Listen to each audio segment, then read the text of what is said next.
New year, new season. I'm excited for this one because our first guest is a special one, especially if you're a fan of Stranger Things. Let's get ready as we go beyond the take.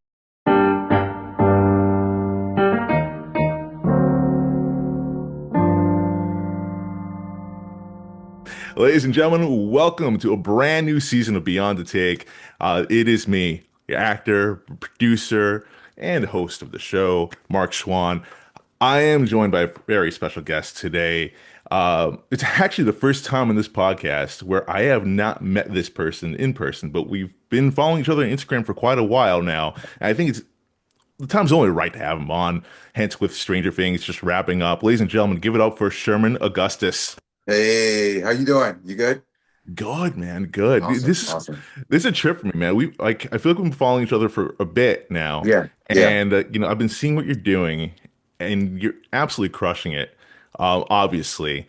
But I want to talk about Fantastic. you. Let's before we get into Stranger Things, let's talk about this with Instagram.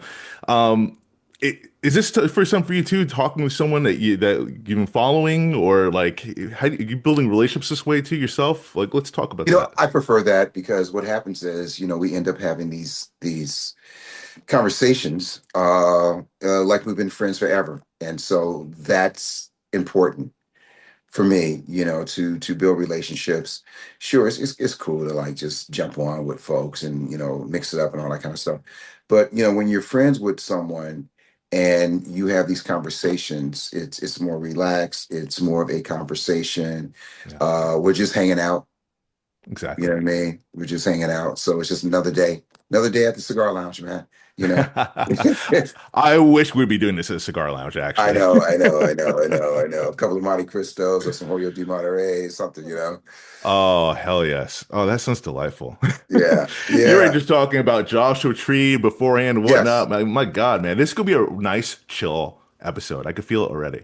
yeah, yeah, yeah. I'm trying to reset and relax, and the USA man, seems all a beam. Keep it easy. Should I play some some jazz in the Oh background yeah, we're here? good. Just like, yeah, We might fall asleep there, man. Yeah, man. Yeah, yeah, yeah. I'm My still man. I'm still messing with my coffee here. So There you go. Um, Sherman, as I said, I've been following you for a bit, and mhm. just looking at your career, you've been at this longer than I have. I've been this is going into my 11th year doing this. With the grind of Congratulations, acting. congratulations. Thank you. But yeah, you definitely have me beat, my man. So I want to touch on this. As Mhm. from your experience as an actor, from when you first started to today. How different has it been? And what were your biggest obstacles that you had to adapt to today's world of auditioning and acting as opposed to when you started out? It's a totally different animal now, man, the way everything is, because when I was coming through the ranks, you either had to get Taft-Hartley, which means you go in on a commercial and it is a union commercial, but they really like you. And the production company picks up they guarantee the union that you will pay your dues. And back in the day, they used to do it, and then you would still have to pay something. But when I joined, it was only $700. You Oh know, my God, back that's it? back in 1822, it was Oh. $700. Yeah, I don't know how much it is now. How much is it now? Oh, so I don't know what it is today, but when I joined in 2000, when I joined 2016, technically I joined, Yeah. it was like 3,000, I think, and change. Wow. I was Wow. able to do the installment plan that they had. Really, really. Yeah. All right. So it was either getting Taft Hartley or you would have to work three extra jobs and get a waiver. Then you can go into SAG and go, I did three extra jobs. And then you pay your fee. Right. So that's how it used to go. And another thing, it was, you know, it goes in waves. All right. So when I first started working back in the day, my first couple of years, there was all of these kind of like, I wouldn't say roadblocks, but there was these obstacles to where first it was West Coast actors versus East Coast actors as far as what casting directors wanted. If you were what East Coast actor out on the West Coast, you're going to get seen a lot quicker. They're going to bring you in a lot quicker because the the myth was East Coast rappers suffered more than West Coast rappers. We had it made, but for some reason, and I think that's just, I felt it was ludicrous back then that that was the thinking, because they have Broadway, off Broadway, off Broadway. Then they had all these other shows that they can do out there, and we don't on the West Coast. Sure, we have the Mm. Taper, we have Pasadena Playhouse, we have a couple of things here. But even back then, back in those days, East Coast actors would get those jobs. Producers would bring them from the East Coast out here. So that was frustrating. And then it turned into the rappers versus actors. And it's always been like Mm. that. Singers, this, that, and that, which is fine. If you got talent, you got talent. I'm not screaming on you if you have talent. But the misconception that these individuals are going to put asses in movie theaters or asses on their couches to watch that particular program, that show, I felt was just absolutely insane also. And name value, stars, that kind of thing, built-in audience, kind of like, you write something nowadays, and like one of our scripts we turned into a graphic novel, the pilot script, and we're going to do the rest, but we're going to do it after we start cranking away on the series, making an IP. So you try to make yourself more valuable to get the attention of these people. So there was that thing, and now it's American actors versus British actors. Because Mm. the thing back in those days, a couple of years ago, a lot of British actors weren't getting the opportunity. So they would come over here and they would play some of the roles that, a lot of us actors out here on the East Coast and West Coast, we weren't inclined to do. We weren't doing because my group of actors I grew up with and came through the ranks with, we used to always have these conversations, especially me. I'm born and raised in South Central. So, but we kept our lawns manicured, we got all of us, received great educations, and, people had both parents in the home and all that kind of stuff. But you do have elements in your family like everybody else does. There's always one or two or three, four or five bad apples that do their thing, which that's their thing. So my thing was, seeing what I was seeing growing up as a child. Um, I did not want to continue that same vicious cycle of playing this character or playing the cat in jail or playing, certain things. So we stopped, we used to have these conversations. So we stopped, a lot of us stopped doing that. It had to be something that is always for me, and this is something that you can take with you. The next job always has to enhance your profile. Yes. If it's not going to enhance the profile, then you can kindly say, "Hey, look, that's not for me. I appreciate it the way I approach it. I appreciate it. I appreciate you guys thinking about me, but there's someone who can play this role a lot better than I can. Not play it, but there, someone that will probably be able to take this role and find the proper I have a question about behavior." I have a question about that because I Yeah. love that advice and it totally makes sense. But Mm. talking with other actors as well, I feel like there tends to be a fear of, oh, I'm going to disappoint my agent or my manager by doing that. Of course. I was Did going to you? go there. Yeah. Yeah. Go ahead. Sorry. Yeah. No, I was going to ask you. Did you have that experience, and then how did you overcome that? All right. So what you do is this. I've probably been with I've probably been with every agency and management company in LA, man, Wow. and probably half of them in New York. And I say this, and I hope everyone, really, really, really gets this and to digest this with them. And, every actor hears this. Trust in your greatness. Okay. Mm. And because I have to think about that all the time. I'm always earnest and honest with agents and managers. This is what I like. This is what I'm attracted to. What I'm weak at, I will work on. But once we get that done, let's find something else. And especially, you've been in the business more than 15 minutes now. So you know what you're attracted to. you know what kind of roles that you want to attack, not attack, but that you want to try to dive into. Something I get asked all the time. Um, have you achieved the character or the work that you want, that you're very, very proud of? I'm proud of all my work, but I always say I want to do something that's going to leave me, physically, mentally, spiritually exhausted at the end of it. And I mean by I had to go in and I had to find this particular behavior and I had to break this scene down. I had to break my script down. I had to break every scene down. Is this scene a positive to a negative or a negative to a positive or a positive to a negative? And I always try to make, even if my character dies, I still want to win. I'm going to win this scene. So I try to find a way to win, even if it's a gesture, if it's a look, if it's whatever it is, the tonality of my voice, as long as that behavior is true and I'm bringing that character to life. And that's what I look for all the time. And so when I get asked that question, um, sure, there's been projects that, left me beat up and bruised and stuff like that for months after. But still try to achieve that one place where you're so dialed in. Mm. You're so dialed into this whole thing. Because at the end of the day, it's about the work. There's nothing more gratifying for me when I show up to work when people go, oh, Sherm's here today.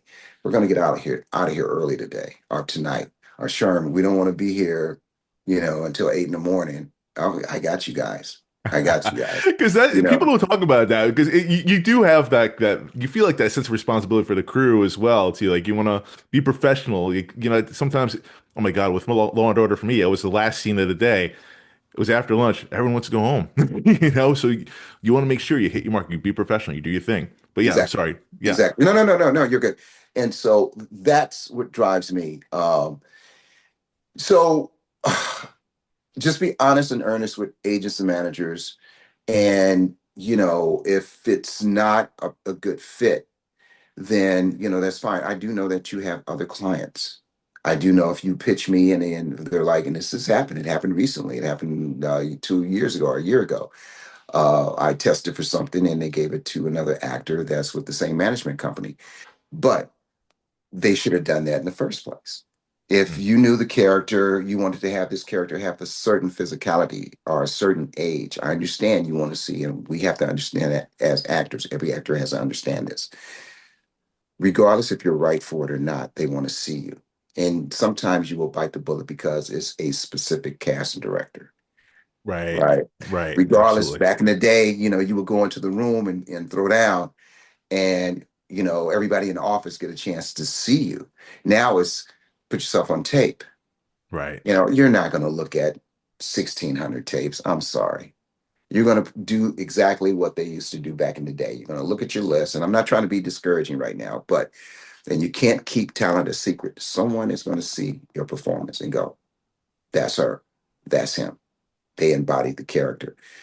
So it's a little wacky right now with the self-tape stuff, which is fine by me because I don't have to worry about the third audition. I don't have to worry about auditioning before I get there, the audition, and then auditioning on the way home. Did I do whatever? Hey, did you embrace the self tapes right away, or was that just like a learned thing? Like, all right, well, I guess this is what it is now. Like, I just I mean, have to get I used to it. guess, yeah, it was like, okay, cool. I don't have to drive. I don't have to waste gas. I don't have to worry about traffic. I don't have to worry Right. about not being on time. And, now since everyone knows me except like, new assistants that become casting directors or the casting director's busy on something else and they put that person in charge and they don't know you, that kind of thing. Look, that's fine. Everybody should get a chance to know somebody's work, especially if you're on the creative side as far as agents and managers and casting directors and all that kind of stuff.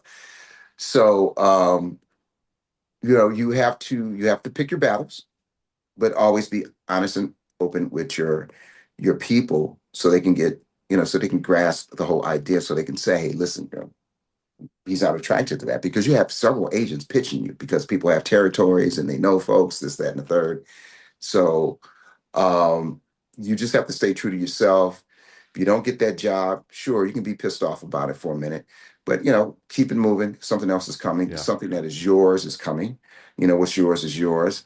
But again, I have to stress, just be honest and open with your people and let them make these decisions as far as how they want to perceive with you. As long as you're honest and open and say, hey, look, that's not for me, or look, I really like that, or whatever the case may be. Hey, listen, I heard about this. Friend of mine is going in on that, or put himself on tape on that. That's okay, you know. But once you start accumulating a body of work, it should become easier for your reps to pitch you for us, whatever they feel is right for you to, send an email that nobody talks on the phone anymore. It's emails, Oh Hey, yeah. what do you think about Sherman for X, Y, Z? Oh, that's a great idea. Okay, cool. That's what it is nowadays. The game has changed, my man, but we Oh have man, to the change with game. it. We all have Yep. to change with it. We were talking about like, you were talking about greatness and whatnot. Like, I couldn't help but think, like, I know you played football. Yeah, Does that mind frame come from your days of playing football? absolutely. It comes from, and I take that on to set all the time. You practice, practice, practice. So you visualize. All right, you're playing a certain a team, and this quarterback. You looked at the scheme. Of course, that formation is going to be different, or it may be the same, but there's 13,000 plays they can run off of one formation. So you have to know where you're going. If you're primary field man, secondary field man, if you're stunning up front, whatever the case may be, all this. Who's the deepest guy? Who's single coverage over there. If I have to help out over there, I'm going to have to get deep. Yeah, all that stuff. It's the same thing with going to set. So you visualize, getting the pick six, whatever the case may be. It happens, and so it's the same thing with acting for me. And I always try to go in as a team player and a collaborator.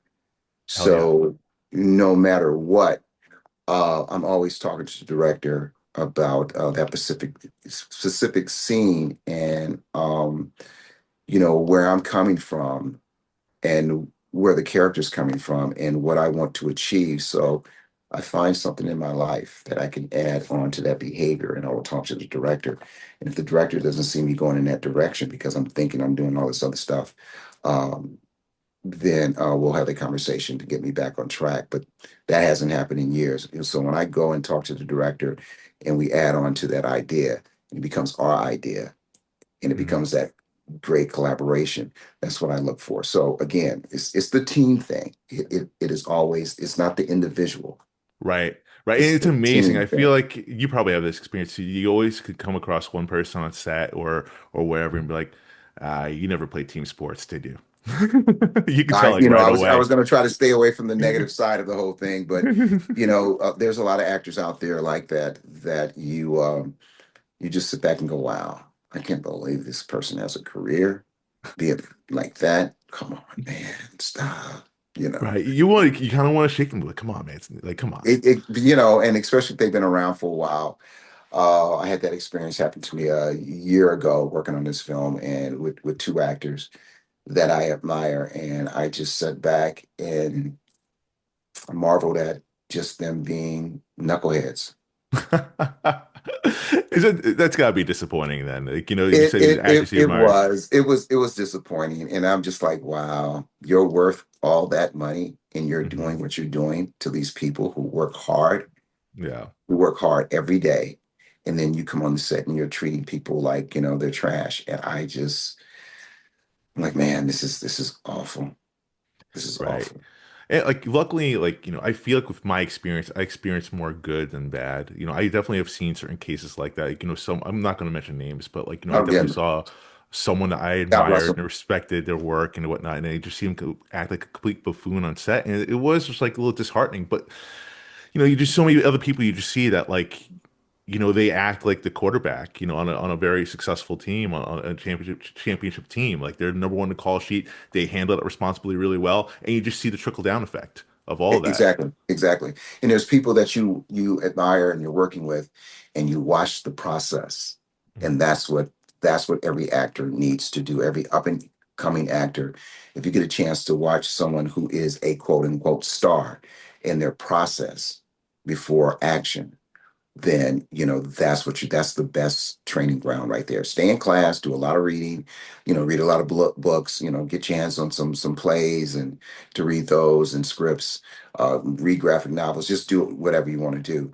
But when you get a chance to watch a veteran actor who's commanding millions of dollars per picture, per episode, and you see their work ethic and you see how they got there, that's so freaking important and vital and It's amazing a to watch. it's a masterclass essentially, like it's a masterclass. You get paid to do what you love, right? To be in that set, right? And then like, some cases you do get to see greatness in front of you and you learn from that. You become like a sponge. Um, it's an amazing feeling. It's an amazing, quick example of that. So funny when I was thinking about this the other day when we were shooting the Mexican. Uh, One location was not too 25 minutes, 15 minutes from where I live right now, Oh, and nice. this is years and years and years ago. So I had to go do a makeup test, and I go over and I do the makeup test, and then one of the ADs said, "Hey, Sherm, Gore wants to talk to you." Like, oh, cool, okay, cool. So I go up to set. They were shooting at this little apartment on Catalina, or yeah, Catalina, I think, Catalina Street off of Beverly, and Brad and J.K. Simmons was working that day, and they were shooting a scene where J.K. calls Brad and says, "Look, I got to come down there. Naaman wants me to come down there and assist you, all that kind of stuff." So I go in on the set in the living room, and Gore said, "Yeah, I'll talk to you in a minute. Go in there with Brad." I'm like, "What?" He said, "Yeah, Brad, go in there with Brad." And JK's in the other room. So camera's in the room with JK. Brad's in the room, and he's got the phone. It's the phone conversation. "What are you talking about?" Yeah, yeah, yeah, doing that whole thing. I walk in, and Brad goes, "Hey, man, what's up?" I'm like, "Dude, he sent me in here. You're working. Just sit down, man. Come on, sit down." I'm like, "Are you sure?" He goes, "Yeah." So I'm sitting in the corner. So Brad is killing it. He's Right. killing it, and he's doing the scene right. And you can hear JK in the other room. And I'm trying not to look at Brad, but I'm like, wow, this cat's killing it. And he's not on camera, but he gave the same performance. I love that. He gave JK what he needed. And this is off camera. And I've worked with some stars, and I was there for their off camera, and they split on my off camera. For off Yeah. camera for me, they just split, and I'm like, that's not cool. I would never do that. So yeah, Brad killed it, and he goes, "Hey man, what'd you think of that?" I'm like, "Dude, what? You're asking I me." love that. That's He goes, awesome. he was like, "Oh, watch this one," and he's just doing his thing, and I'm like, "Wow, man!" I'm literally sitting like I'm crunched up. I'm so uncomfortable, and I'm trying not to be in his eye line, but he's walking around, and I'm like, "Oh my god, this dude is killing it, man! Brad is freaking killing it." So it was really cool.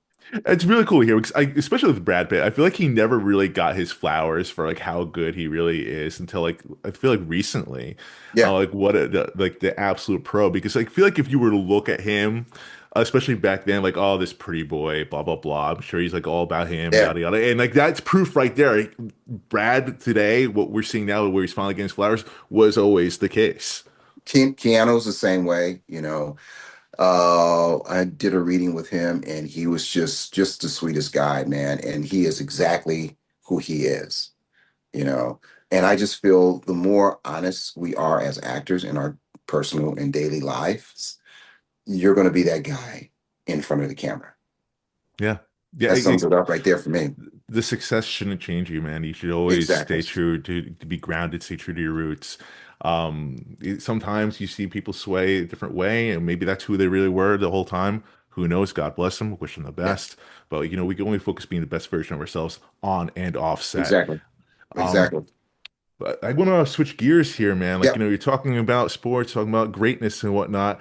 You know, some would say Stranger Things might go down as the best show of all time. Yeah. How does it feel to work in something of that magnitude? And you came on later on, to Mhm. step right in there, to be a part of, I would probably agree with that with greatness. It's such a fantastic show. What Yeah. was the experience for you? How has it been afterwards? Let's talk about that. All right. So, for me, I was coming off of Into the Badlands, and body was just trash, man. As far as the physicalities were concerned, and I was just taking some time off, and this really beautiful film came along called Death Letter Blues. It was Banality then, but it was Death Letter Blues by these two young directors, and I the actor dropped out, and I jumped on that film, and it was a beautiful experience. We shot it in Mississippi, in the Mississippi Delta. It's um, I would classify it as a Southern Gothic mystery. Ooh. And we shot that, and it was two directors. So I was like, this is interesting because they would shoot something and then walk off and start talking and all that kind of stuff. And then fast forward a year, about a half a year later, after COVID, after all these things, um, I got Stranger Things, and it was just like working with the two guys again because you're working with the brothers, and that was really interesting to fall into doing something like that because I've never worked with two directors other than commercials, and everything has to be right because one's catching what the actor's doing, the other's catching the technical side of it, how the cameras move. Ooh. You Okay, know what I that makes mean? So they sense. would take Yeah. off. Everybody would just take off and start walking. Did they And you're going alternate, with or did they was that constant? Like one was focusing on acting, one was it was always constant. They're behind the monitor, and they're thinking about every little detail. So shooting Def Letter Blues prepared me for working with the brothers, and I didn't know it. I didn't know wow. how this whole thing was going to, go down. So I got the audition piece, shot the audition piece here with my business partner Tim Cogshow. We shot the business piece. I mean, we shot it here, and then I jetted off to the managers and the agents, and they shot it over to Carmen Cuba. And 2 days later, I got the call. Hey, Awesome. welcome aboard. But I do have a question though, looking, real fast about the yes, audition though, real fast. I'm yes. curious because Oh yeah, yeah, yeah. Go for it. I auditioned for Stranger Things as well, Okay. and I thought it would definitely not the same part as you. um, but like I found the audition interesting. I want to hear if it was the same thing for you. Um, for me, I just was recovering from appendicitis. Like I just had the Okay. surgery for it. Literally next day, I had to Oh go out this wow. audition. So I was like all drugged up doing this thing. Wow. But like I remember it was like the different scenes. It seemed like it wasn't necessarily like the scenes that were in the show. One of which seemed like it was from like another movie. It was like from Independence Day. I was like really Yeah. thinking like this from Independence. Did you have a similar experience?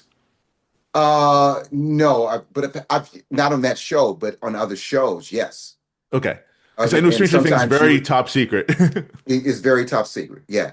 And when you start receiving scripts, what you see on the page is not necessarily what you're going to shoot. It's always something Exactly. different. Exactly. So, It was my first time um, though seeing like a script from a different movie yeah, altogether. That was like part of the sides. It was like yeah, it was a bunch of different sides, but like one of which in particular stood out was like this scene's from Independence Day. Yeah, yeah. I know this movie like the back of my hand. It, which is really hard because we've seen that scene and we've seen that Yeah. actor shoot that scene. So now it becomes your interpretation. Right, right, right, right. How are you going to take that? We know what that person did, but now you have to reshoot it, re-edit it, and do all that stuff in your head.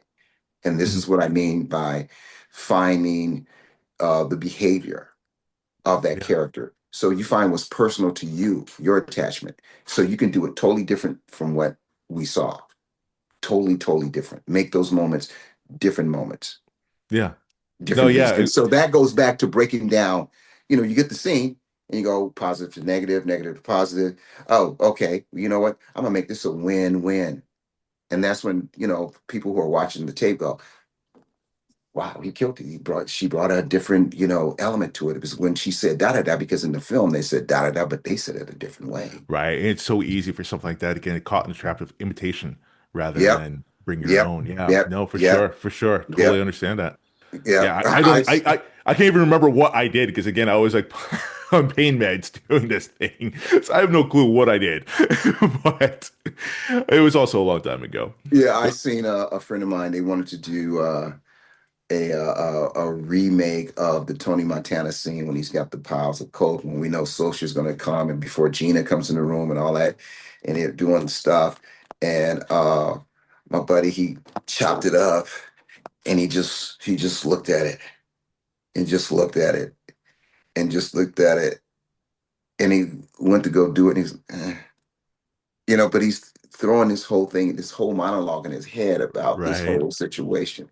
He knew he Right. messed up when he did that whole thing with Salsa on the phone, right? Yeah. And then he went and did it. And I was like, wow, just the choice of not doing what we saw Al Pacino do, but Right. doing And something it's else. so And so it was just, difficult to do it, yeah, especially like when you like it's either A, the scene's so iconic, or B, it's just from such a legendary actor. It's like how do you compare? But like, yeah, you gotta get yourself out of it. You gotta guess you gotta look at it with fresh eyes and whatnot. exactly. It was my only time I think I remember, yeah, from memory that like I had something like that as far as Right. besides. And plus I was such a big fan of the show too. Yeah. Like still am a huge fan of the Yeah. show. So I was stoked. And I forgot to book out after my searching. Once I got the audition, my wife also a big fan. She's like, "Well, you have to do it. We Yeah. You have to have to do this do right it. now. Like, Yeah. like Yeah. do whatever you Yeah. gotta do." Yeah. Um, but you know, it's one of the things I was thinking too. I actually wanted to ask you real fast. Is like, me and my wife, we talk. We always talk. We talk. We Right. have such a great relationship, right? That's awesome. And I want to see from your end too, because like I know how secretive Stranger Things is. Like, if I book this part. My wife's going to want to be asking all these questions, and I can't tell her shit. Was was that the same for you? Was that hard to do to keep stuff locked in? Hey man, I just tell folks I know nothing. I'm Yeah. sorry. It's just one of those things. And especially right now with season five, when the scripts start coming in, I would just, okay, learn what I needed to learn and be familiar with transition scenes out of my scenes into something else where they were going. But I'm a fan of the show. So I want to Oh, see you what these are. guys, Yeah. yeah, I want to see what they're going to do. So I didn't want to spoil it this time. I just wanted to sit back and go, oh, wow, wow, that was interesting. Because again, things aren't going to be the same on screen that we read on the page. Interesting. So this season, I just wanted to go, oh wow. And seriously, I'm enjoying the journey of each and every one of these characters, you know, Yeah. and it's just going to get more and more and more interesting as it goes along. So yeah, I'm really excited about the show. I'm really excited to see where it goes. Now I get to sit back and we can see all these theories, we can see all this scientific theories and about wormholes and this, that, and the third. We were all thinking about this other thing, but it's actually about you know the physicalities of time travel Right. and deporting oneself to another dimension and all that kind of stuff. So it's really smart how they put this thing together. It's Did really, you really, really smart. some of the things that unfolded in season five, like as far as like what we're uncovering right now, but like what the upside down really is Yeah. that stuff that you knew in season four, or are you finding out as we did as well, or did you Season find in out during filming? season four, I was finding out when, I would go, man, I would sneak over to another stage. I'm like, okay, so that's what that's all about. Yeah, that's I what would totally do the back, same thing. back, nobody saw me. Hey, is that Sherman? No. So, Nope. Cap down. exactly. Oh man, I was looking for the trailer. Um, yeah, it's interesting because I'm a big science geek and a sci-fi geek, so I'm really enjoying where they're going or where they went. And now it's just about the characters and how they pull themselves together and sacrifice for one another. Uh, but yeah, I season four, I was like, okay, cool. Because I was late to the party. I was very Right. late to the party. I didn't Right. really watch the show until I got the gig, and I'm like, I better watch this show, man. Oh You wow. know, So you didn't watch until then. So I was familiar with it, but yeah. I really didn't do a deep dive into the show actually until I got the gig, and I just burned through everything. Did you think that helped you with your audition a bit? Like you never seen a show, so like there was like no attachment like to it per se. I was familiar As with opposed it. to I was yeah. familiar with everything, but what I wanted to do was, in order for me to find the right behavior for that character, to approach it the way I approached it. He's an outsider. He's bringing in all these outside elements, Yeah. and we were coming off of COVID and all that kind of stuff. So, and it gave me more time to do a lot of research on characters. I went into looking at Lloyd Austin and General Russell Honore, and of course Colin Powell, and all these Oh, you yes. I know kind of see that's that. that's where I went with that, because if this was real world, at some point these guys would have met each other, known about each other, or bumped up against each other some kind of way.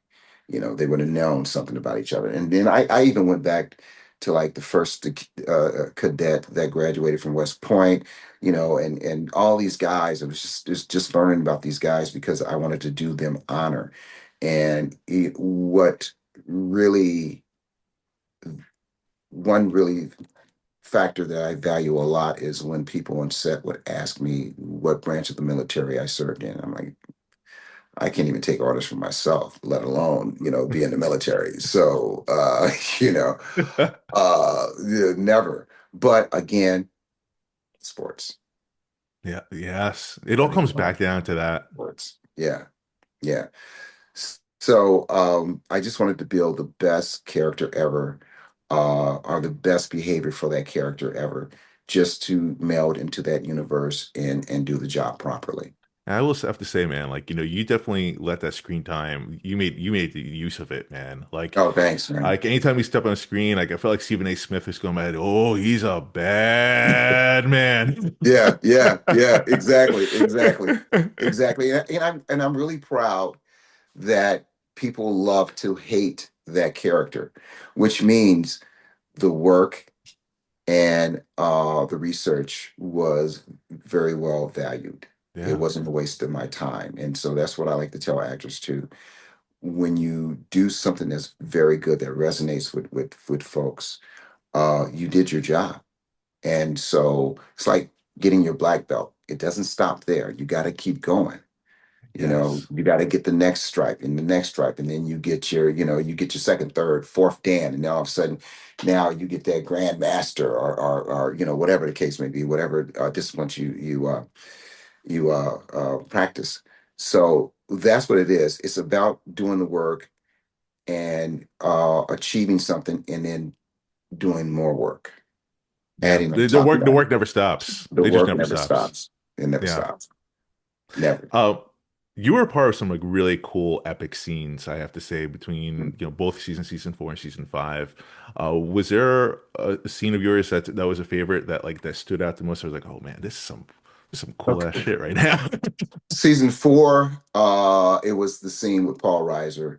Uh, and it was really so cool to work with Paul because, again, it's, Hollywood. There's only 4 living rooms in Hollywood, and that includes New York, Yeah. Chicago, everything else, because everybody knows each other, everybody talks at some point. And a lot of friends, mutual friends, that I had with Paul Reiser, and the same thing with Linda Hamilton, even more close. Yeah, Linda Hamilton, man. Yeah. He had some screen time with her too. No, I She's a live on badass. I live on the same block as Eddie Furlong. Oh, So oh shit. yeah, Eddie That would Eddie lives right across the street. So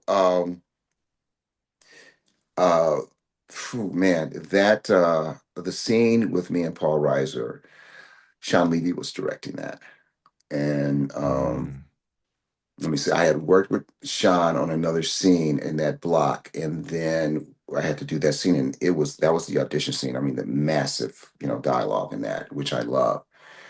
So shooting a scene, and it's been years since any director has done this, but um, I love it. Seen it happen to other actors, and they had meltdowns. But so I'm right in the middle of this big speech, and Sean says, "Hold on, hold on, hold on, Sherm, cut now. To keep rolling now, Sherm. Before you say that, say that." So he added another paragraph. oh no way. Ah, he added another He added another paragraph. He Ah! added he added another little paragraph in there. Oh He says, "So we're no. going to go back to the top, and when you get to that point, say that line, and then finish the rest of your dialogue, which is a page and a half, right?" And I'm playing off of Paul, and Paul's giving me what I need, Yeah. and so and so he's rolling. And I look over at Paul, right? And Paul goes, he looks at me and goes, "Oh, he's cutting this in his head. So therefore, you know, da, da, da." I'm like, "Thanks, Paul. Thanks." Right. And we're still rolling. So go back to the top. Paul says his line, and then I go through the whole thing. And then I get to that point to where he wanted me to say all this other stuff. And I just took one of those moments because I had to think about it. So Wow. I'm already into the crust of going at him. And when I get to that point, I just took a beat to look at him and process it and then say the whole thing. And then go back to that behavior that I was going to do on that last part of the line, the scene, and go into it. And we got it. Boom. So I said, cut. All right, cool. We're going to move around on Paul, da da da da. And I'm like, whoa, whoa. I How got did up. that feel? It felt like freaking victory, man. I Right. got up, walked into another room, and I was like, holy Jackson, wow. That was deep. It's been like maybe 15 years that a director's done that to me and just said, hey, look, say this, say this, say this, but say everything else too. And I'm like, wow, that's acting, dude. That's what Yeah, it is. that is acting, That's man. acting. Right. Like yeah, not to that same extent, but something similar happened to me with Law and Order too. They changed it at last minute about for me, but I had this like emotional scene where my wife is paralyzed. I had to break it down because I was a Right. suspect. So I had to break that down. The story changed like last minute. So I had to like relearn all that again. Just it, it it's it changes things for sure. I mean, like it definitely is like a good acting practice where you need to stay on your feet. Right. Right. You never know what's going to happen here. Right. You need to be loose. I had an acting teacher once, Bubba Chans, who used to say, when you get tight, your instrument gets tight. Mhm. Miles Davis, if someone plays, I was watching this interview with Herbie Hancock a couple of days ago, and he played the wrong note, and Miles Davis looked at him, and then Miles went back and he played some stuff, and he played the wrong note, but it sounded like it was part of the composition that they were doing. So when those things happen, man, you don't want to get your instrument tight. You don't want to get off. You don't want to get your ballast off. You just stay in the zone so you can have that moment. And your training kicks in a little bit. And then what mainly kicks in is instinct.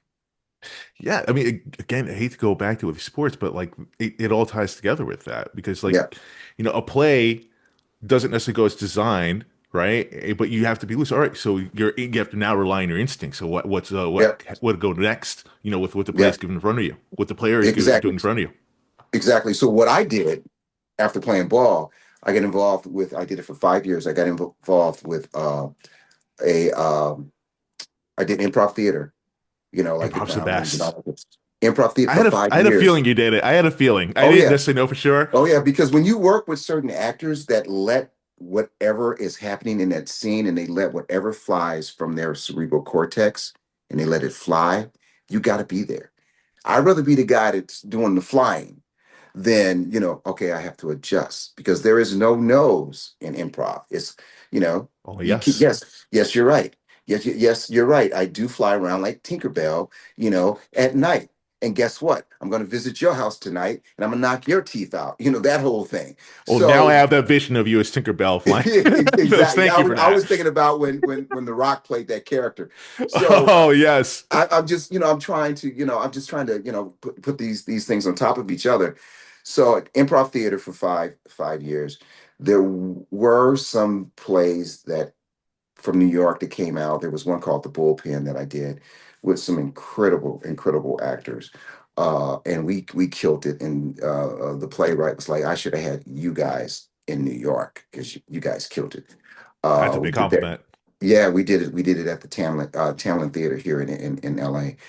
But that's important. One time I was working with Oliver Platt on Zigzag, David S. Goyer's first film that he directed, and it was myself, Natasha Lyonne, John Leguizamo, Wesley Snipes. We wrapped 2 days before they jumped on the plane and started shooting Blade 2. And there's a scene where I walk in on Oliver and Natasha at this restaurant, and I'm questioning because this restaurant got robbed by this kid. And so everyone's a suspect. And I asked him who was that, and he said she's my sister's cousin's little niece's little brother's auntie. He went on with his whole thing, and and uh and yes, um, I'm boinging her, and I'm married. And he called me. What did he call me? Officer Homie. Officer Homie. Officer Homie. Right. And I looked at him, and I was supposed to grab him, but I was not supposed to grab him and pin his ass against the wall. And I Right. grabbed him and threw his ass against the wall.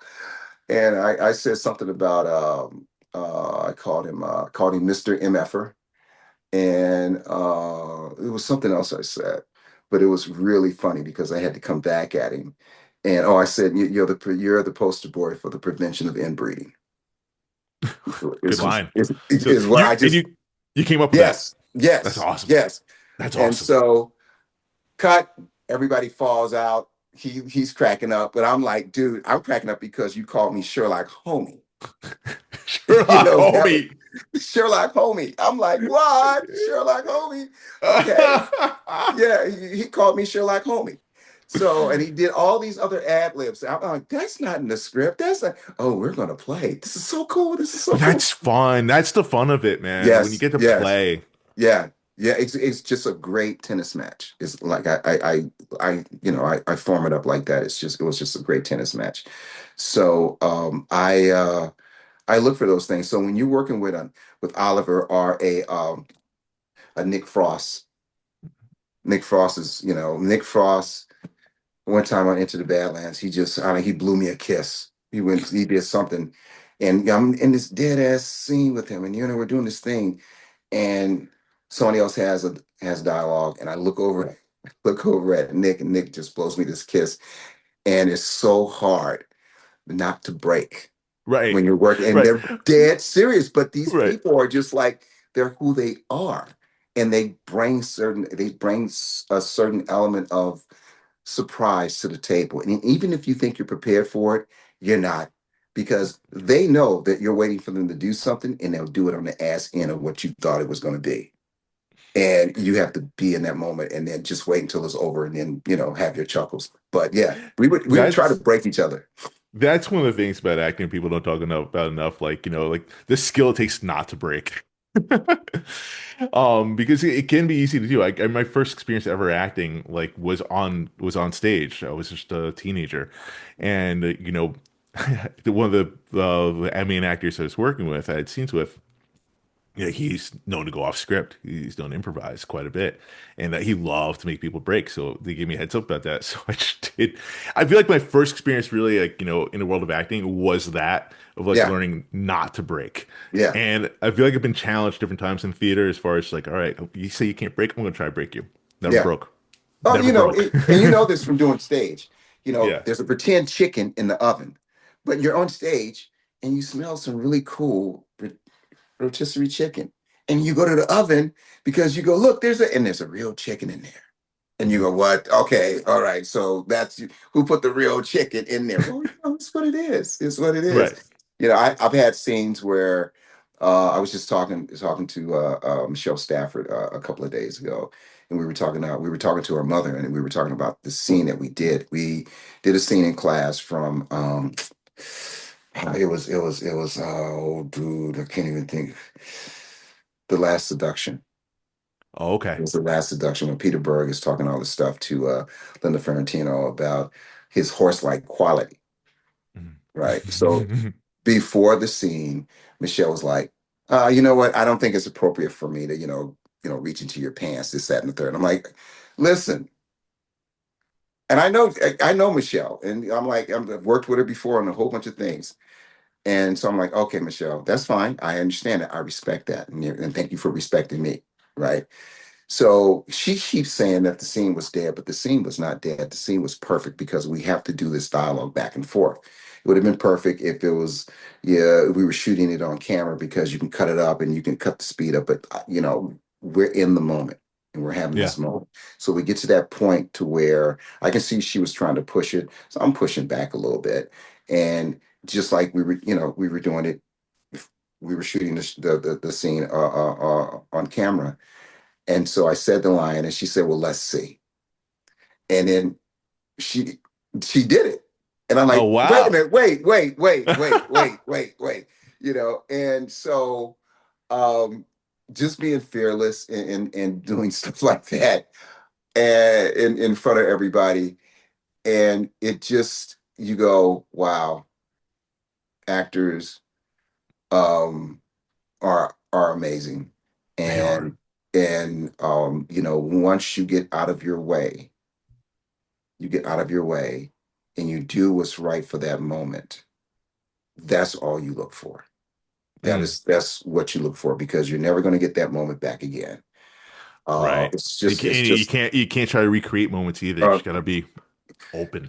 if we were shooting it, we have to shoot it a different. It has to be something different because I'm I am a true believer in no take is the same. Yeah. No take is No, the same. you can't.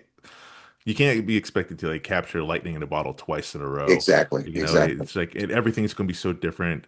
That's the beauty about theater too. It's just like every performance, yes, like the lines are still the same, but like, it's just like the energy you get from the audience and like, a certain line delivery might be a little different and whatnot. Like the energy just is always different.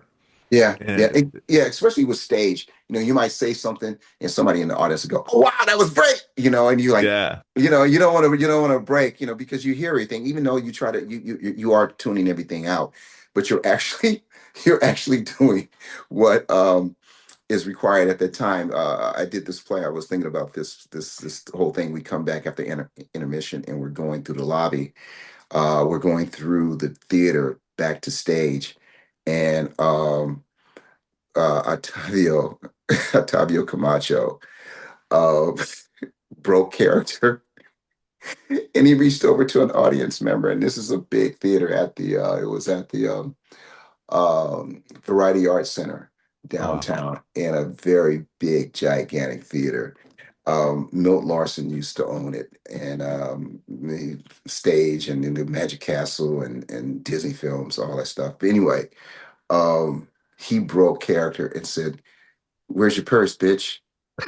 And he grabbed this woman's purse and took it on stage for the last half of the show. And we could not break. He just said, "Where's your purse, bitch?" And grabbed her purse and went on stage. Now, it's amazing. yeah.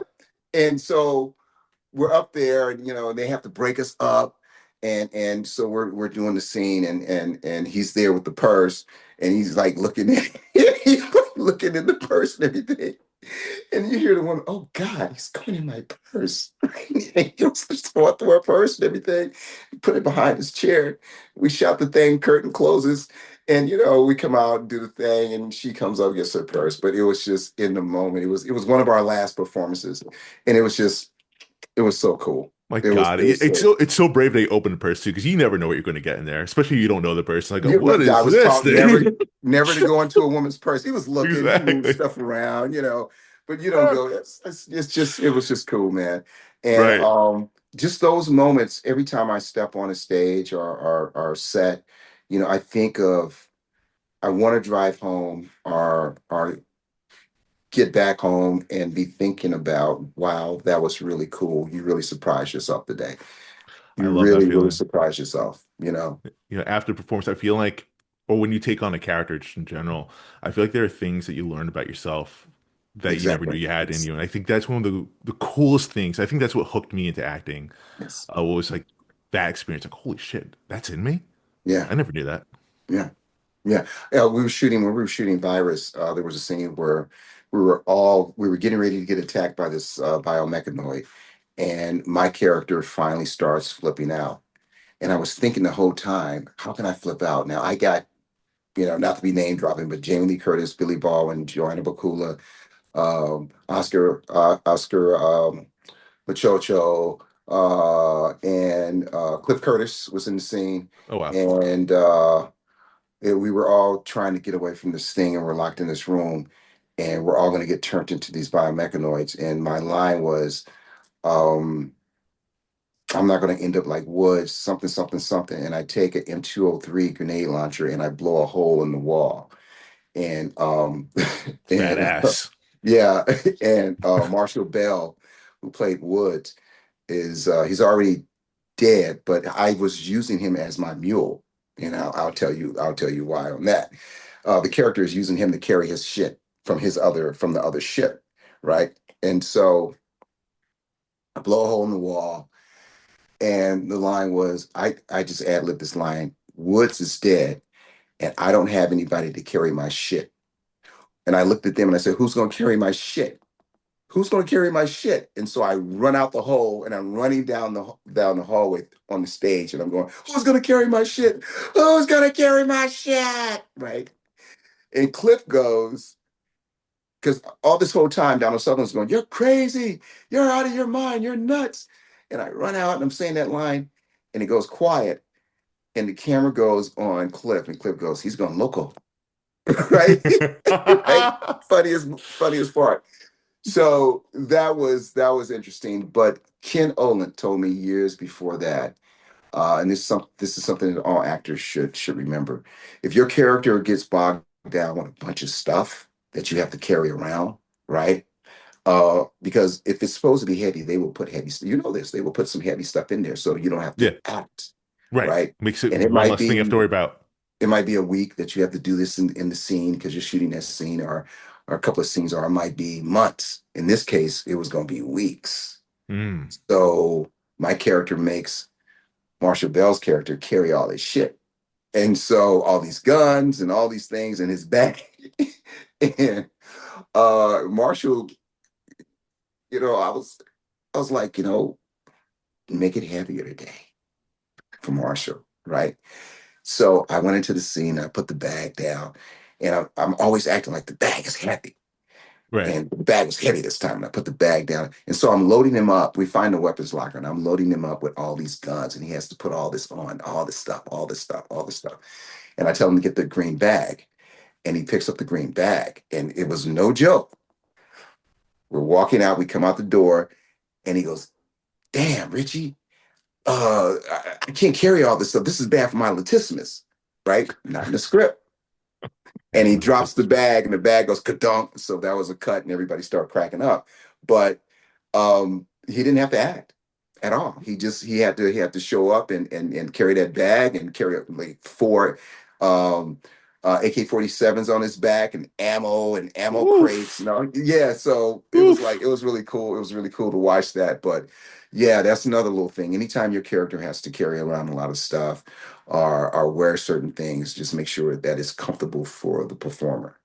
Yeah. So now you do have to No. go into your head. Sometimes it's better to have the weight to have these certain things because the more you have, the less you have to act. Exactly. Exactly. I can only imagine when it's like I haven't worked yet with like, like a green screen as far as like with like a monster or anything like that or anything like where I have to use my imagination or they Right. show me what it might look like or whatever. I can imagine how hard that must be. Did you have the experience doing that at all on All the Stranger Things? But time. they're practical though, right? Yeah, Practical. yeah, everything, the last couple of jobs have been practical. Virus was practical, but there's sometimes where you have to react to something that's not there, Yeah. right? There might be a tennis ball there or something like that, or whatever the case may be for reference. But your training takes you there. Right. No, I can imagine. Something you- I do look forward to the day. I feel like self tapes in a way kind of like trains you for that because Yeah, sometimes you're reacting to there's nothing really there, yeah, right? So I feel like I can't wait for that day to come yeah, to see like what I could do because you never really know until you're on the day, like yeah. as far as like what It- it- what you it's really it's do. it's like when you have a scene and you're putting yourself on tape and you have to talk on the phone. Yeah, yeah. Well, we That all that have that sounds extra yeah. phones. So, listen, you guys are the creatives. You should get this. If I pick up the phone and I don't want to upstage myself with the phone, and you see me tap the phone and put it on speaker, and you can see me still, you can still see my eyes, you can still see me talk, Mhm. right? Oh yeah. There was one audition last year where the character lights a stogie. Well, I'm not gonna pretend to light one. I'm gonna Mm. pick it up, I'm gonna clip it, I'm gonna let you see me clip it, grab my lighter, I'm gonna warm it up, say the dialogue, light it, keep talking. What I do, I approach it like this. What you see me do on my self tape is probably what I'm going to do when we shoot this scene, pretty much. And yeah, that's what I feel like what directors really want. Yeah, They pretty want to see like much. yeah, Yeah, just to and see and, like a ready you're ready made to like I just put this here on camera. We're good. There's not much I have and to see here. insert this into your movie or into your Yes. show is how I approach everything. Insert everything, all this behavior into what you're doing. It kind of reminds me of like what Michael Keaton said about auditioning. Like instead of like going to this like a job interview, like this the part. It's your part, It's your part. Yeah, right? just yeah, once you commit, and that's another thing I tell agents and managers that I'm working with my business partners. I should say we're business partners. We're all taking care of the field. We all have our assignments, and at the end of the day, sure we get to make money, but we know our assignments. So uh, I I always tell them right off the bat, anytime I do auditions, it's work. I'm not doing this to play. Hmm. I'm not doing this to play. It's not fun for me to do this. It's not fun to audition. You can look at it as fun, but what's fun to me is finding that behavior, breaking down those scenes, finding where this guy or girl is coming from, where they're going, what they want to achieve. And then once I start manipulating that, that's the fun. But Right. that's also work. And then when we Yeah. shoot it, because we have to light it, we have to shoot it, we have to edit it and send it on. So that's a lot of work. So for me, it's what are we attaching ourselves to? Um, because this is plug and play for me. So Right. it's not about playing and having this fun and putting on these different costumes. No, I don't do that. Whatever I'm feeling, I learned a long time ago when I first got into the business, I would show up whatever I'm feeling when I got there is what I would do.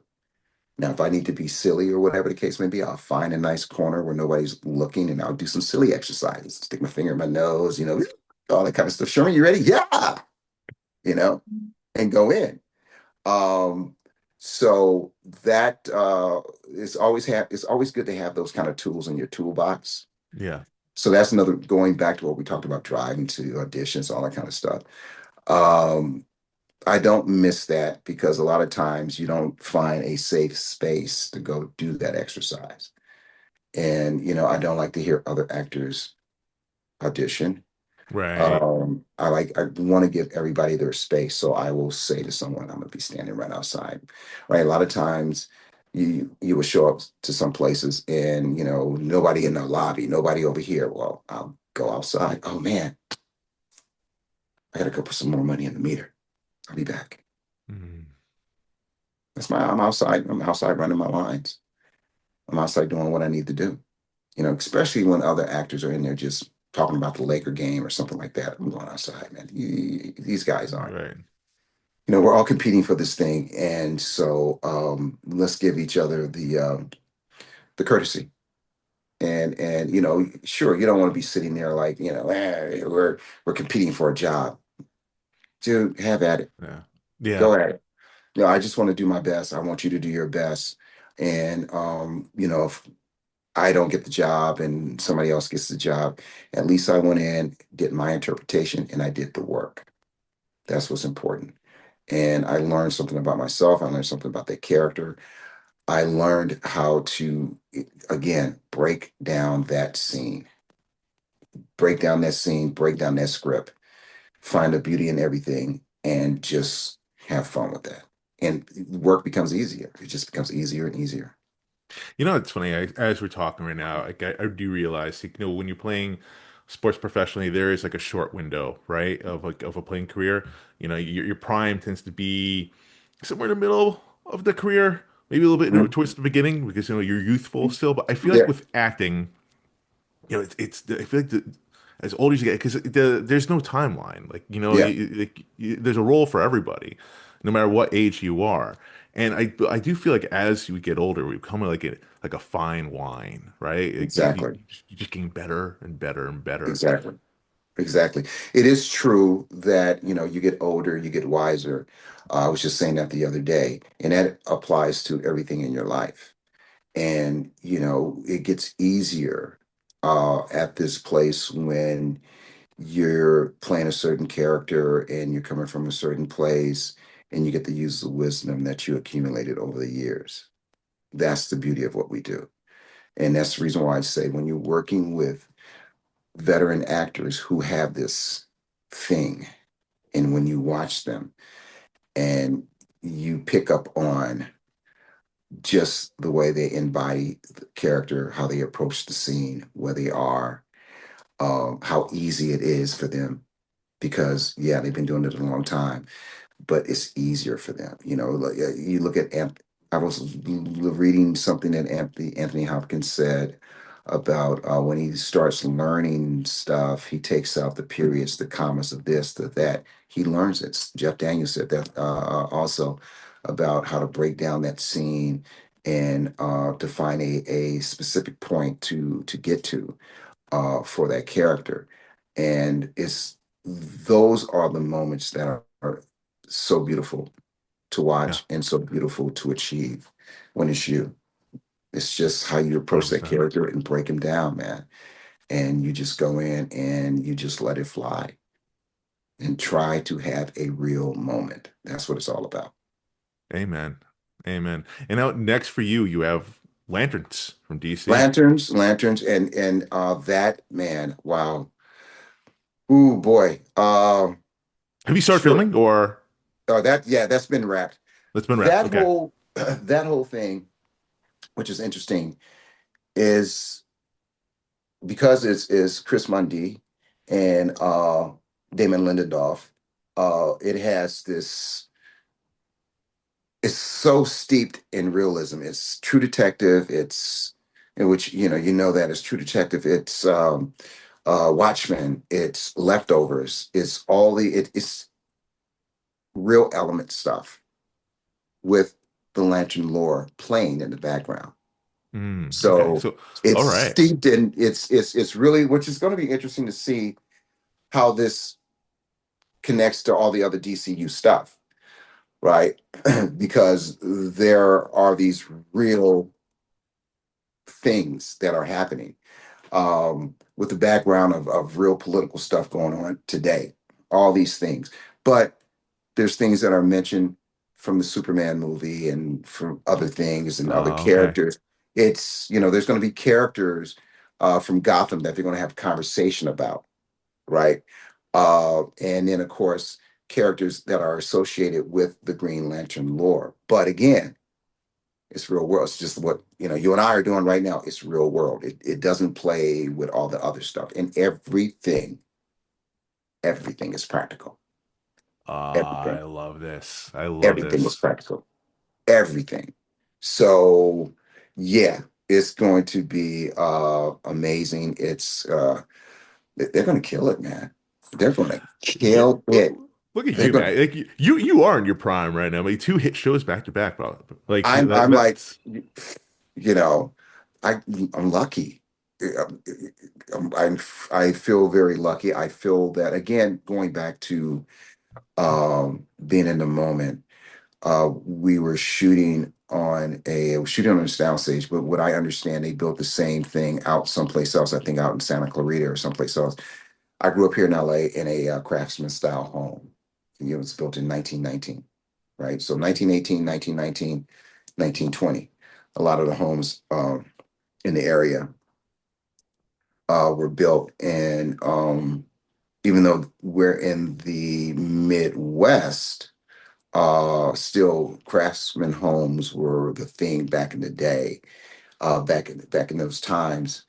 And in the early 1900s, about 1920, 1925, there was a big boom. Frank Lloyd Wright came along, all that stuff, and then things started changing a little bit. But they built the same replica on a soundstage. And I was always wondering how and why I was feeling a certain way when we shot there. And then we were shooting the last scene in it, and I was in the kitchen.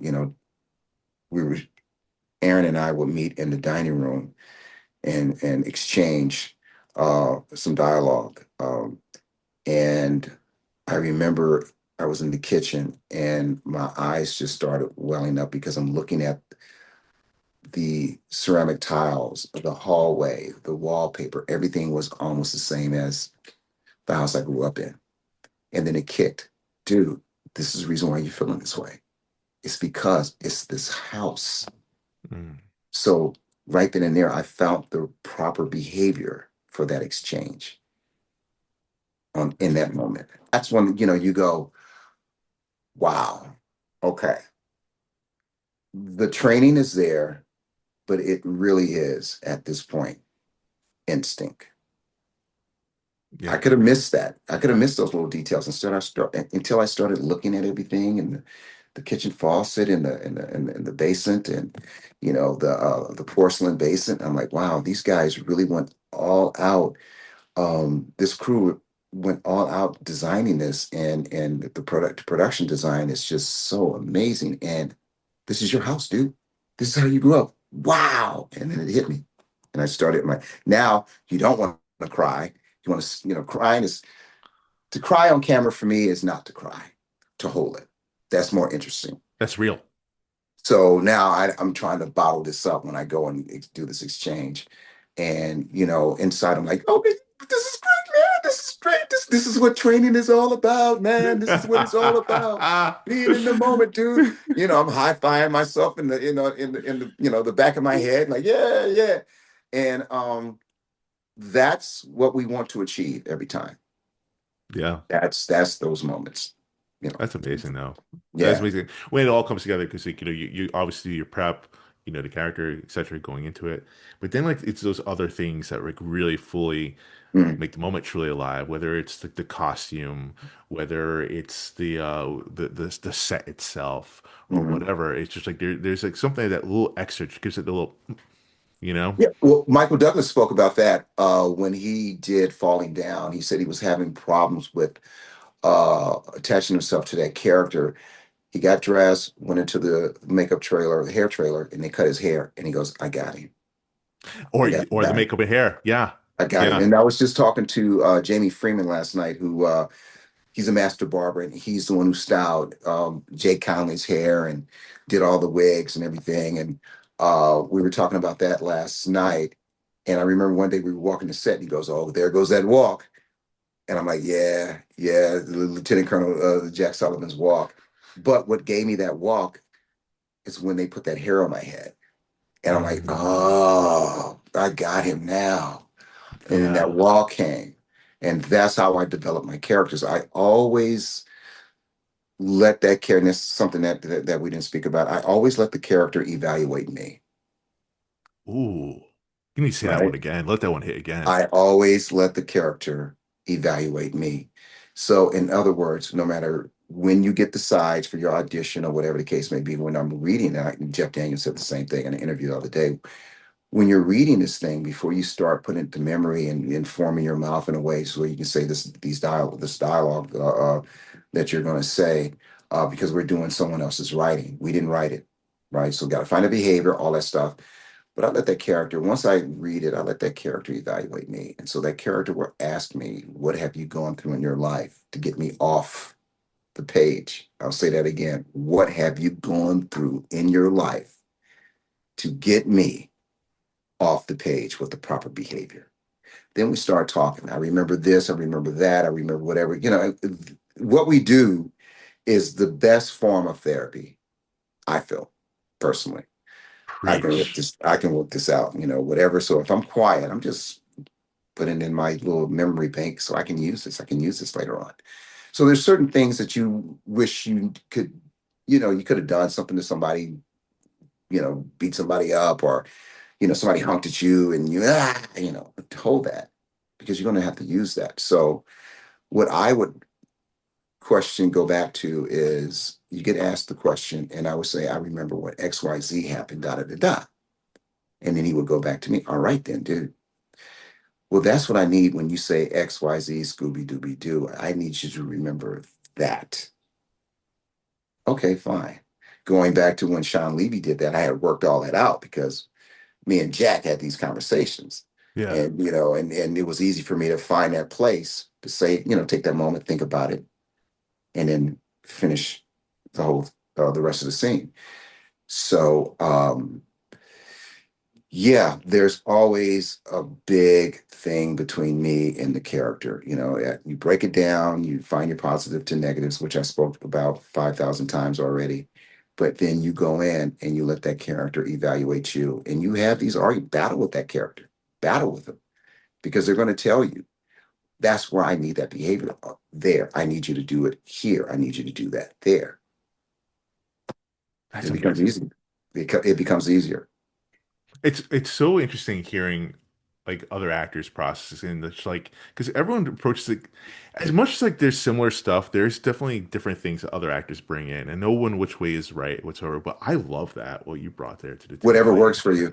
Yeah. Quick story I like to tell. When we were shooting the Mexican, also went to work that morning, and I didn't. I was in my head, and I didn't see Julia coming the other way, and we both approached the elevator, and she's so sweet and so nice to everyone, and usually, there's always talk, and I could just see in her face that she came to work ready.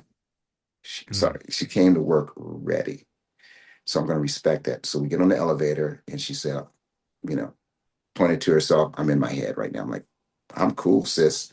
And I went, stood way over here in the elevator, didn't say anything, was quiet. And as soon as the elevator doors opened, Gore was there, and they were already collaborating. And he said, remember when you told me XYZ? And they went off. They were talking about this whole thing. I was privy to the conversation, but whatever. And I'm like, okay, so that's what she's bringing to the table today. No wonder. So I'm giving her a space. And we shot a take. It was great. And she said, no, it's in my head. I'm like, I know. It's all good. So we shot a take, and we were shooting at the plaza downtown, the older part of Las Vegas. And across the street was the Golden Shoehorn, or I don't know what the name of the place is, but it has a shoehorn there. And I've never seen a tandem motorized wheelchair. So the husband was driving and the wife was behind. And the doors had opened up. And I'm looking out the window, and Gore's getting ready to scream action. And I'm looking out the window, and she's no more than maybe 2 steps away from me. But I got my back turned to give her space. And the gentleman was trying to catch the door before it closed. So he yanked the wheel of the wheelchair, and it went up on 2 wheels. And it was like in suspended animation, and it was turning so slow. And I said, oh shit, I didn't mean to. Right. And she goes, what? And she comes over and catches the guy turning the car, and it goes, kadoosh, I mean, turning the wheelchair, and it goes, kadoosh, kadoosh, and goes into the door. And we both went, damn. And Gore said, action. And so I had to grab her and go in, and we did the whole take. And I think that was the last take, but and they kept that. But it was just a simple fact that um, I felt so bad when I'm like, damn, what? And she goes, what? And she comes over, oh, damn. We both said it at the same time. And so, the guy goes in, and Gore says action, and we didn't miss a beat. But I felt bad because I felt like, I was interrupting, her process at the moment. But again, that's just one of those things. And she was still tearing and everything.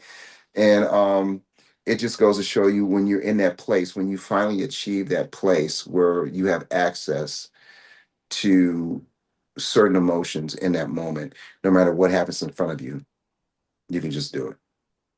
No, I You think can, that's amazing advice. Yeah. yeah, if you have a close up in a crime scene at 4 in the morning, you got to be able to achieve that at any time.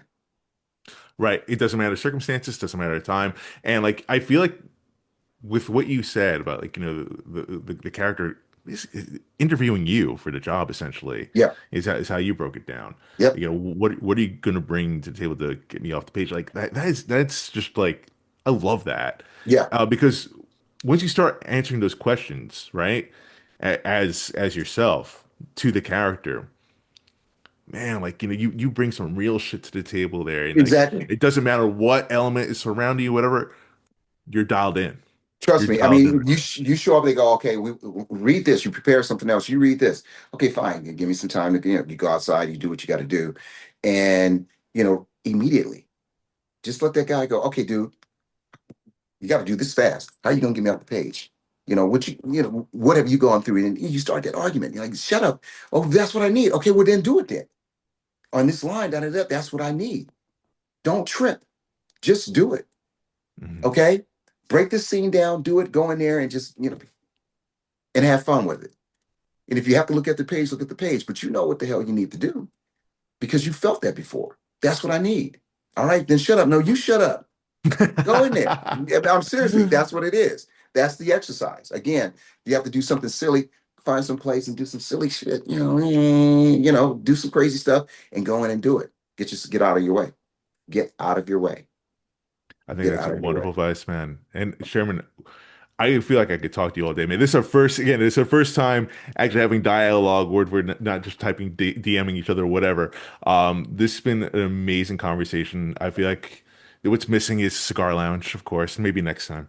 Yeah, yeah, yeah, exactly, exactly, exactly.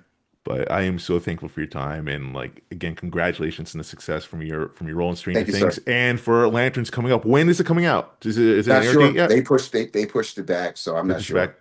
Yeah, yeah, I'm not sure. The whole who's gonna buy this, that, and the third thing Before I let you seems something go, to me.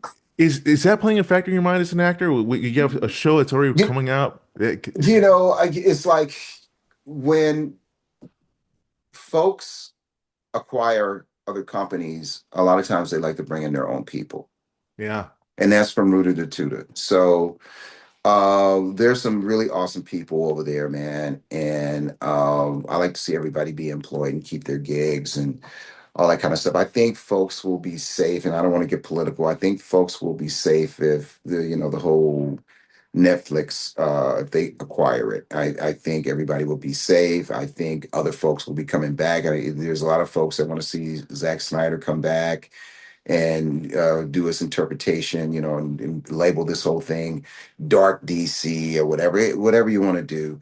But as far as me as an actor, I'm always I'm always going to work, and I'm always going to work on the projects that pick me and I'm drawn to. That's another Mhm. thing. But I just like to see everyone, be employed and keep their gigs, man. And new gigs come along for folks that want to be in this industry, no matter what department you're in, because this industry, we have a lot of talented people across the board and everything. So I just want the right thing to happen. So no one's hard work will go to waste. All Yeah. the projects they have over there at Warner Brothers. Um, I I mean, just, ideally, Warner Brothers doesn't sell. I mean, I think that's an ideal world, but unfortunately, it's not the reality of the world that we live in. And it does looks like Netflix for now. I know Paramount just made another aggressive bid in there, yep, so we will yep. see. We will see. Um, and We will see. hopefully, no matter what, Lanterns will see the light of day. And Yep. because it sounds like an amazing project, and I can't Oh, wait to dude, watch that. it's bananas. It's bananas. And again, it's one of those things that you're reading these scripts and you go, wow, and there's a lot about the lore that I didn't know. There's a lot about the lore that they're changing that I know people are going to freaking love. It's like the punch you don't see coming. It's like the punch you don't see coming, and it's going to knock a lot of people on their asses, and they're going to be very happy by getting knocked on their ass. Well, I'm sold. I can't wait to get knocked on my ass. And Exactly. Sherman, I am always rooting for you. I will continue to root for Thank you, you. sir. Let's definitely stay in touch. In the Yes. meantime, thank you, my friend. Thank you. Appreciate it. What an amazing person. Like, yes, did he come on? We talked about Stranger Things, of course. Of course, we had to address the elephant in the room. Such a big show, my favorite show right now. Again, I need full disclosure here. Today is December 26th. We're going to be airing this, of course, after the Stranger Things finale.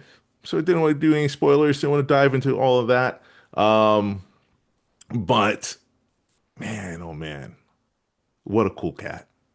The knowledge bombs that he dropped in with his words of experience on the field and then translating that into acting on camera and on stage, improv. I learned a lot. I learned a lot here. Um, as far as like, what I could do differently for the process for an audition, et cetera, et cetera. And I hope you learned a lot as well. So Sherman, thank you so much. And mark my words, Lanterns, that's going to be another hit show. Sherman Augustus, much luck to you, my friend.